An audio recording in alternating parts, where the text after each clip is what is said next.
Baik, Assalamualaikum warahmatullahi wabarakatuh. Saudara-saudara sekalian,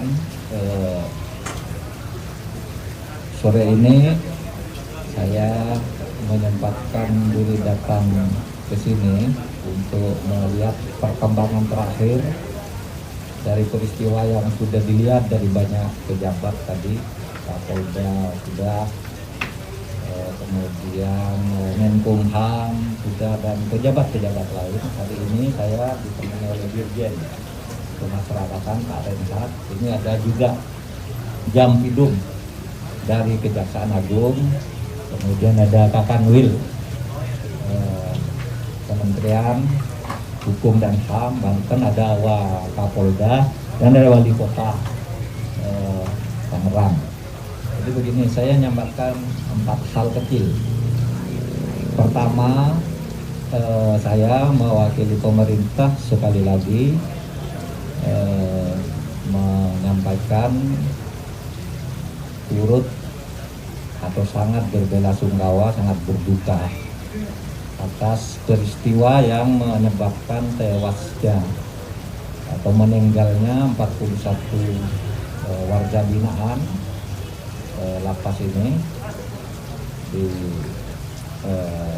41 orang, kemudian ada beberapa yang luka-luka yang masih dalam perawatan. Saya sudah melihat tempatnya, melihat juga yang masih dirawat di sini tadi, dan saya juga mengucapkan terima kasih kepada Dirjen Kemasyarakatan telah membentuk gugus tugas. Ada yang tadi menangani soal keluarga, ya. Kalau ada keluarga yang perlu ketemu, perlu informasi, sini sudah ada timnya. Ada yang macam-macam lah, saya sudah lihat tadi laporannya. Yang paling perlu cepat itu adalah hubungan keluarga. Yang lain-lain sudah ditangani dengan baik. Saya untuk itu yang kedua, sebenarnya bahwa saya mengucapkan terima kasih atas kecepatan langkah yang diambil oleh aparat-aparat dari Direktorat Pemasyarakatan, Direktorat Jenderal Pemasyarakatan, kemudian Polri, kemudian rumah sakit, ya, rumah sakit, TNI, Wali Kota Tangerang, dan yang lain-lain, dan saya sebut satu persatu. Saya melihat ada kecepatan langkah yang sudah dilakukan sehingga sampai sekarang situasinya sudah sangat terkendali, tinggal memfollow up dari akibat-akibat yang itu, ya, akibat dari kejadian itu. Kemudian itu yang kedua, saya bicara lain yang sifatnya kebijakan umum pemerintah terkait dengan kasus ini. Saudara, kalau melihat jumlah korban, melihat peristiwa ini ada 2 hal. Yang satu, korbannya itu dari 40 orang itu tindak pidana narkoba, 1 terorisme. Itu 1 ada. Yang kedua, hunian penjara kita tuh sudah over kapasitas. Nah, untuk itu kami sedang mendiskusikan tadi, terus saya berangkat ke sini, saya bicara dengan Menkumham. Sebenarnya saya sudah lama bicara situasi lembaga pemasyarakatan ini dengan Menkumham, udah beberapa kali presentasi di tempat saya. Saya juga dengan Pak Renhat ini sudah berkunjung ke daerah-daerah tertentu untuk melihat betapa lembaga pemasyarakatan itu sudah tidak kondusif.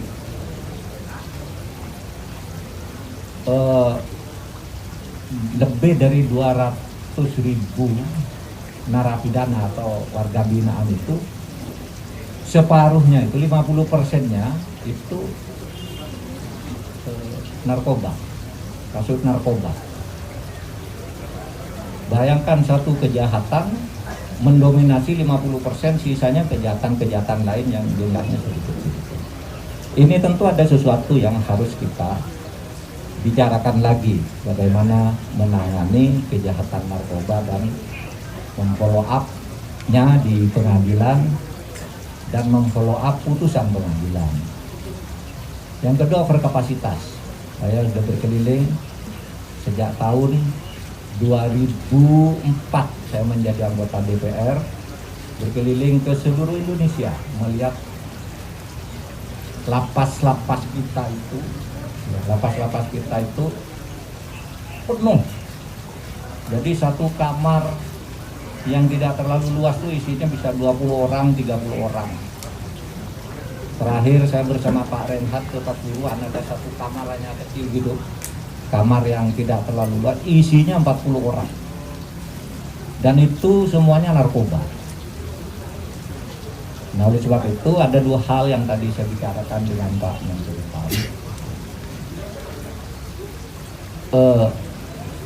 membangun, yaitu kami berencana segera merencanakan pembangunan lapas-lapas karena sudah overkapasitas. Ini sejak tahun 2004 itu dibicarakan terus antara pemerintah dan DPR, tetapi selalu tidak jadi karena pertimbangan anggaran, pertimbangan ini itu. Tadi saya dengan Pak Menkumham ya segera akan lebih fokus ke sini dalam waktu dekat. Saya katakan kalau orang membangun itu kan perlu uang dan perlu tanah.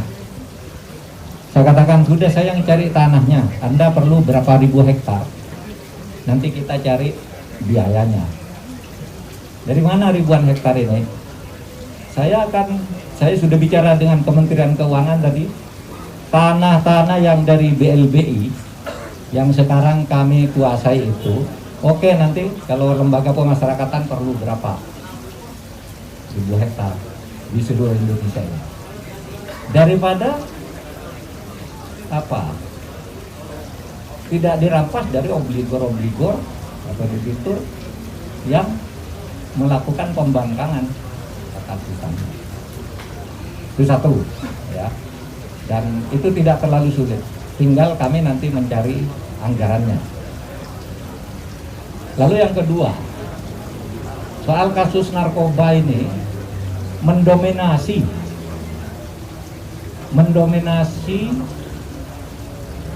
tingkat hunian lebih dari 50%.